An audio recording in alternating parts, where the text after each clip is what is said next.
Bonjour à tous, bien-aimés dans le Seigneur Jésus-Christ. Eh bien, que Dieu vous bénisse abondamment dans le précieux nom de notre Sauveur Jésus-Christ. Eh bien, soyez bénis. Voyez-vous, ça fait bientôt 30 ans que je suis marié. Donc, je pense que avec ma petite expérience que j'ai, parce que c'était en 40 ans, 50 ans de mariage, ils peuvent témoigner plus que moi, mais j'ai quand même bientôt 30 ans. C'est pas 30 jours, c'est pas 30 mois. Et je pense que je peux quand même témoigner de ce que Dieu a fait pour moi. Eh bien, comment Dieu m'a gardé dans le ministère, comment Dieu m'a permis de voir aussi beaucoup de choses afin de pouvoir conseiller les enfants de Dieu pour ne pas qu'ils tombent dans les mêmes erreurs que font beaucoup de chrétiens. Alors, avant de te marier, regarde bien cette vidéo et écoute bien cette vidéo. Si je parle aujourd'hui, c'est pour ton bien. Vous savez, quand on fait des erreurs, cela nous met en retard. Vous savez, la vie est programmée. On ne reste pas éternellement sur la terre. La vie passe tellement vite. J'avais la vingtaine quand j'étais à l'école biblique. Et là, j'ai plus de la cinquantaine déjà. Mais la vie passe trop vite. Je me suis marié, 30 ans déjà de mariage bientôt. Je me dis, mais waouh, comment le temps passe vite. Et j'ai vu des gens faire, des gens qui ont fait des erreurs dans leur vie et cela les a marqués. Donc il est important avant de vous marier, c'est vrai, nous avons besoin que les jeunes se marient, qu'ils fassent des enfants, qu'ils connaissent le bonheur dans le mariage, qu'ils soient bien, qu'ils puissent bien vivre sur la terre, se réjouir sur la terre, vivre dans la présence de Dieu. C'est ce que nous voulons pour nos jeunes. Et nous voulons que les jeunes, eh bien, qui sont dans l'église, puissent vraiment progresser, aller plus loin avec le Seigneur. Et c'est ce que nous voulons. Nous voulons le bonheur pour nos jeunes. Et nous ne voulons pas qu'ils fassent les mêmes erreurs que beaucoup font. Vous savez, dans le ministère, j'ai vu tellement de choses. Alors, vous savez que l'homme est esprit, premièrement, âme et corps. Le corps va entrer dans la terre, le corps va pourrir. À la résurrection, Dieu nous donnera un nouveau corps qui sera différent de ce corps-là. Et l'homme est esprit. Et quand vous vous mariez, vous voyez peut-être la femme qui est belle, l'homme qui est beau, mais à l'intérieur, il y a un esprit. Mais est-ce que cet esprit a été transformé par Dieu? Cet esprit a été régénéré? Est-ce que cet esprit-là marche selon la parole de Dieu? Est-ce que cet esprit craint Dieu? Est-ce qu'il est né de nouveau? Est-ce qu'il marche selon son Créateur? Voyez-vous, vous voyez les hommes qui sont dans l'église, ou des femmes qui sont dans l'église, mais vous ne savez pas à qui vous avez affaire. Certains hommes, je dirais certains, je ne dis pas tous, mais vous ne savez pas à qui vous avez affaire. Les hommes pouvaient rigoler avec eux, rire avec eux, mais beaucoup portent des masques. Les femmes aussi, beaucoup portent des masques. Les gens ne dévoilent pas facilement, mais vous pouvez vivre des années longtemps avec eux, mais vous ne saurez pas pleinement qui sont ces personnes. Seul Dieu sait qui nous sommes véritablement. Lorsqu'on est dans la société, beaucoup de gens portent des masques. Et une fois quand ils sont à l'église, ils portent des masques aussi, dans leur famille, ils portent des masques. Et on ne sait pas véritablement qui sont ces personnes. Les gens veulent leur bonheur personnel. Les gens veulent qu'on s'occupe d'eux. Les gens sont égoïstes. Les gens pensent qu'à eux-mêmes. Une fois dans le mariage, c'est pas la même chose. Voyez, vous allez voir des gens qui sont méchants. Oui, des gens qui sont méchants. Mais ils vont faire croire qu'ils sont gentils. Ils vont vous baratiner. Ils vont faire croire qu'ils sont gentils. Mais quand vous allez rentrer dans le mariage, vous allez voir un homme méchant ou une femme méchante. Je prie le Seigneur, que le Seigneur puisse vous donner un homme doux et bon, qui a la crainte de Dieu. Un homme qui marche selon la parole de Dieu. Un homme qui aime Dieu. Un homme qui va s'occuper de vous. Un homme qui va vous aimer. Oui, il y a des hommes méchants sur la terre. Et dans l'église, il y a aussi des hommes méchants. Des femmes méchantes. Il y a des hommes qui sont narcissiques, des pervers narcissiques, qui vont vous manipuler. Et après, ils vont vous faire pleurer. Nous ne voulons pas de cela. Des pervers narcissiques dans le monde, ils arrivent à l'église, ils ne laissent pas Dieu les transformer et les changer. Enlever tout ce qui ne va pas en eux parce qu'on leur a fait du mal. Alors aussi, alors tu veulent faire du mal aux gens. Voyez-vous, ils veulent déverser leur colère sur quelqu'un d'autre. Et comme ils ne peuvent pas déverser leur colère sur quelqu'un d'autre, ils déversent leur colère sur leur femme. Elles déversent leur colère sur leur mari. Des hommes et des femmes qui sont pervers, narcissiques, manipulateurs et manipulatrices. Je prie pour que Dieu vous donne des hommes qui ont un cœur bon, des hommes qui ont le cœur de berger, des femmes eh bien, qui sont des femmes bien, des femmes de Dieu, des femmes de valeur. Des femmes de valeur qui aiment leur mari, qui aiment leurs enfants, qui aiment leur foyer, qui aiment l'homme de leur vie. Je prie pour vous que Dieu vous donne la femme de vertu, la femme qui sait conduire sa famille, la femme qui sait aimer sa famille, la femme qui sait aimer son mari, qui sait aimer ses enfants, qui veut du bien pour sa famille, et non pas des pervers narcissiques ou des perverses narcissiques, qui veulent manipuler les gens pour que tout aille dans leur sens à eux, pour qu'on les aime, qu'on leur donne tout. Pour eux, c'est toujours, tout doit être pour eux ou pour elles, voyez-vous. Mais que Dieu vous donne quelqu'un de bien, dans le nom de Jésus. Il y a des gens aussi qui sont des menteurs comme pas possible. Ils mentent tout le temps. Tout ce qu'ils font, c'est mensonge. Alors que nous, en tant que chrétiens, nous devons vivre dans la vérité. Ils mentent tellement le mensonge est gros, eh bien vous croyez à leur mensonge. Il va vous baratiner. Madame, il va vous baratiner. Monsieur, il va vous baratiner. Oui, je suis le fils de tel ministre, je suis le fils de tel député, je suis le fils de tel bourgeois de mon pays. Mais des fois, c'est faux, complètement faux. Il va peindre son histoire comme il descend d'une royauté, il descend de ceci, qu'il a une belle naissance d'un roi de tel endroit.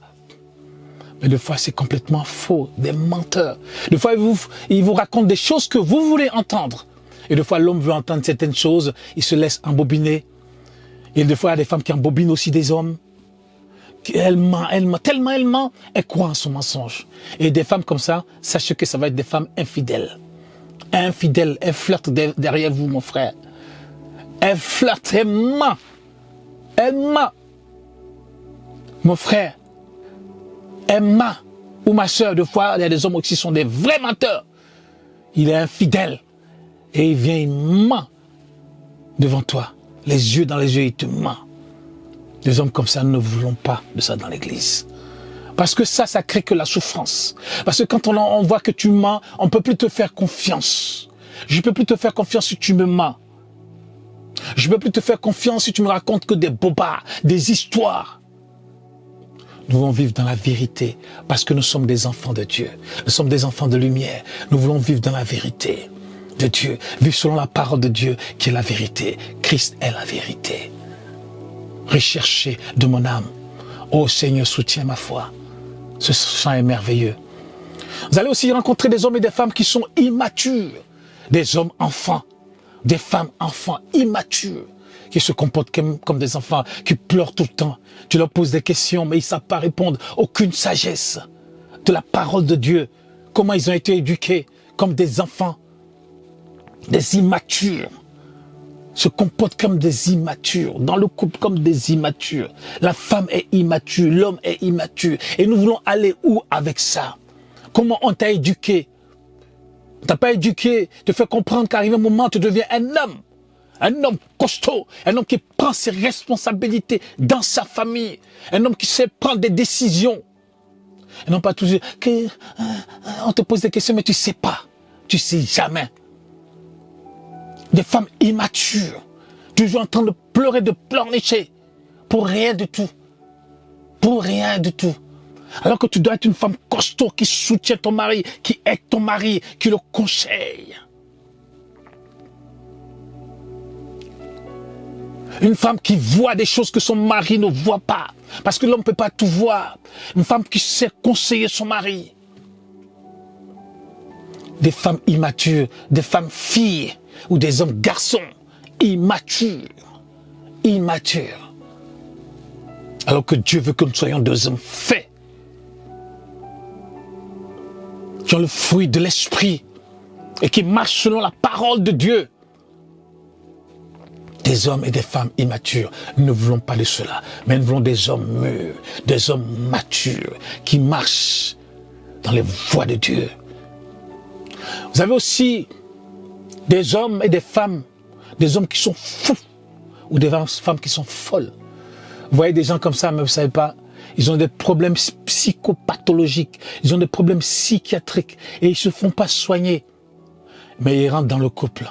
Et quand ils rentrent dans le couple, eh bien, ils vont faire souffrir, il va faire souffrir sa femme, ou la femme va faire souffrir son mari, parce qu'elle a un problème psychiatrique, elle a un problème psychopathologique, ou il a un problème psychiatrique, il a un problème psychopathologique, il a été traumatisé dans sa famille, il a été traumatisé là où il était, il a été traumatisé dans son pays, il a été traumatisé dans sa région, il y a certains qui ont été traumatisés par la guerre, il y a certains qui ont été traumatisés par leurs parents, il y a certains qui ont été traumatisés par leur entourage, mais ils ne sont pas guéris, ils n'ont pas été guéris, ils vont pas voir le médecin pour les suivre, mais ils rentrent dans le mariage, vous ne vous rendez pas compte.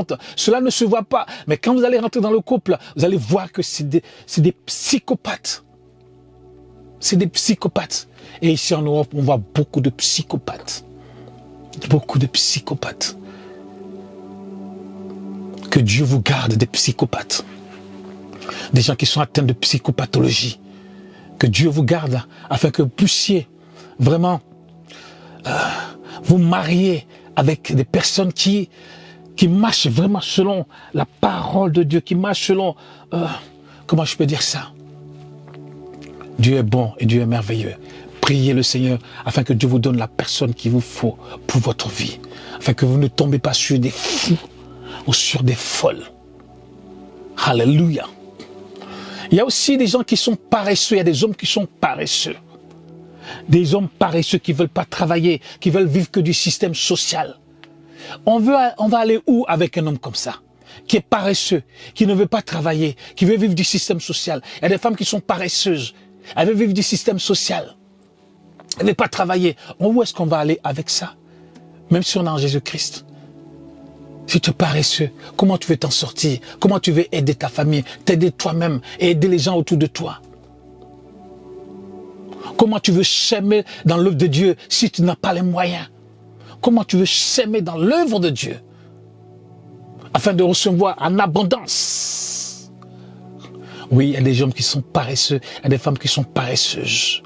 Que Dieu vous garde de ces personnes afin que Dieu vous donne des gens qui sont courageux. Une femme courageuse, un homme courageux qui se lève le matin et qui va travailler et qui ramène à manger sur la table, qui s'occupe de sa famille. Un homme qui n'est pas radin, un homme qui n'est pas avare, une femme qui n'est pas radine, mais des femmes courageuses, un homme courageux qui travaille pour pouvoir aux besoins de sa famille, de ses enfants, de sa femme, de ses parents. Des fois, il faut aider ses parents et aider l'œuvre de Dieu, aider les serviteurs de Dieu. Moi, je bénis Dieu parce que on peut aider les serviteurs de Dieu, on a la capacité. On aide aujourd'hui les serviteurs de Dieu, on aide aujourd'hui des enfants au Brésil, on aide aussi nos familles. Moi, je dis, Seigneur, aide-moi à pouvoir aider les autres. Il m'a donné le courage de pouvoir travailler. Bénis-moi, Seigneur, afin que je puisse aussi bénir les autres en retour. S'aimer dans l'œuvre de Dieu, soutenir les serviteurs de Dieu, soutenir les pauvres, les veuves, les orphelins, les enfants en difficulté, les soutenir. Et ne pas être un homme avare, un homme radin, mais un homme qui soutient ton œuvre, un homme qui investit dans ton œuvre. Soyez des hommes comme ça, ou des femmes comme ça. Vous allez avoir des hommes qui seront addicts, ou des femmes qui sont addictes au sexe, derrière vous vont flirter. Oui, il y a des hommes qui flirtent, ils s'amusent avec des filles. Mais ils ne savent pas que quand tu commences à flirter, ça peut aboutir sur le péché. Il y a des gens qui pensent que, puisqu'ils flirtent avec une fille, il n'y a pas de relation sexuelle accomplie, mais ils ne se rendent pas compte qu'il est en train d'aboutir sur le péché. Il est en train d'aller vers le péché. Il y a des femmes aussi qui flirtent avec des hommes et elles pensent que, puisqu'il n'y a pas une relation sexuelle aboutie, elles ne trompent pas son mari. Mais tu es en train d'aller vers le péché. Que Dieu vous épargne de ces personnes-là qui aiment flirter, qui sont addicts au sexe. Un seul mari, ça ne suffit pas. Une seule femme, ça ne suffit pas. Donc ils doivent avoir le mari, mais avoir un autre sur le coude. Ou avoir une femme, avoir une autre sur le coude. Ou même plusieurs sur le coude. Ou sur leur téléphone, en train de flirter avec d'autres personnes sur leur téléphone, sur Internet, sur WhatsApp, sur Facebook, sur Instagram. Surtout aujourd'hui avec les réseaux sociaux, on voit beaucoup dans les couples qui flirtent. Tu penses que tu es en train de t'amuser, mais tu es en train de mettre ta main au feu. Et le feu risque de te brûler. Nous voulons des hommes qui sont des hommes de Dieu, des femmes de Dieu, fidèles, qui connaissent leurs responsabilités dans le couple. Des hommes qui sont des hommes matures, qui marchent avec le Seigneur. Des hommes qui ne s'amusent pas avec des filles ou des femmes qui ne s'amusent pas avec des hommes. Il y a des femmes qui disent que oui, moi j'ai des amis hommes, mais c'est... Il faut être fou ou folle pour faire des choses pareilles. Ou il y a des hommes qui disent, moi j'ai des amis filles, mais bon, c'est juste des amis, mais il faut être fou pour dire des choses pareilles. Parce que le jour où tu as des problèmes avec ta femme, ça risque de se compliquer. Ou le jour où tu as des problèmes avec ton mari, ça risque de se compliquer. Parce que tu vas vouloir aller te confier. Et ça va être compliqué pour ça. Oui. Que Dieu vous garde de ces personnes-là. Et que Dieu vous donne des hommes et des femmes responsables. Que Dieu vous garde aussi des hommes qui sont pauvres dans leur tête, qui n'ont pas de vision, qui n'ont pas d'objectif dans leur vie, mais qui vivent comme ça du jour au lendemain, ils vivent comme ça. Ils vivent comme ça. Ils vivent comme ça. Ils pensent que la vie, bon, on vit comme ça, on vit du système social, ils ne veulent pas travailler, ils sont paresseux, ils sont là comme ça, ils sont oisifs. Que Dieu vous donne des hommes ou une femme qui ont une vision de la vie, qui ont un objectif, qui ont des projets de vie. Des hommes et des femmes qui savent ce qu'ils veulent dans la vie. Qui savent ce qu'ils veulent dans la vie et qui comptent sur le Seigneur, qui comptent sur la grâce de Dieu pour les aider. Ils travaillent dur, mais ils comptent sur la grâce de Dieu afin d'exceller dans ce qu'ils font. Dieu est bon et Dieu est merveilleux. Il y a des hommes aussi qui sont irresponsables. Il y a des femmes aussi qui sont irresponsables. Ils ne veulent pas prendre leurs responsabilités. Alors tu te maries pourquoi alors? Tu t'es marié pourquoi? Il y a des gens, ils se marient simplement parce qu'il va avoir une femme, il va avoir une relation sexuelle. Pour lui, c'est ça que le mariage. Ou il y a des femmes aussi, c'est ça que le mariage. Mais le mariage, c'est une responsabilité de tous les jours. À chaque moment, tous les jours, il faut gérer sa famille, gérer ses enfants, éduquer ses enfants. Des irresponsables. Comment tu veux prendre la fille de quelqu'un ou aller prendre l'enfant de quelqu'un ou te marier avec l'enfant de quelqu'un si tu es irresponsable? Que Dieu nous garde de toutes ces personnes, afin que Dieu nous donne des hommes responsables, des hommes mûrs dans leur tête, des femmes mûres dans leur tête et des femmes responsables qui peuvent voir l'avenir et programmer des choses merveilleuses pour leur famille. Vraiment que Dieu vous bénisse, que le Seigneur vous aide, afin qu'il vous donne celui ou celle qu'il vous faut, afin que vous soyez heureux, que vous ne pleurez pas, que vous ne pleurez pas, que vous soyez heureux. C'est vrai que dans le couple, il va y avoir des difficultés qui vont arriver, parce que même le monde va vous combattre, même certains frères et sœurs vont vous combattre, le diable va vous combattre. Il y aura des difficultés, mais le Seigneur sera toujours avec vous. Le Seigneur veillera sur vous et le Seigneur vous bénira. Mais vous-même, ne vous cherchez pas vous-même des problèmes. Ne cherchez-vous pas vous-même des difficultés encore à ajouter à ce que le diable va vous infliger. Parce que le diable ne va pas vous laisser comme ça. Mais nous sommes plus que vainqueurs en Jésus-Christ, à celui qui est mort, ressuscité et qui vient bientôt pour nous chercher. Le mariage est merveilleux, mais il y a aussi des difficultés dans le mariage. Mais seul le Seigneur peut nous aider. Alléluia. Soyons vrais, des hommes vrais. Et des femmes vraies en Jésus-Christ, qui marchent à la lumière. La Bible dit que nous sommes la lumière du monde. Soyez la lumière du monde. Et brillez, brillez dans votre couple, brillez dans l'église. Que Dieu vous bénisse au nom puissant de Jésus. Amen.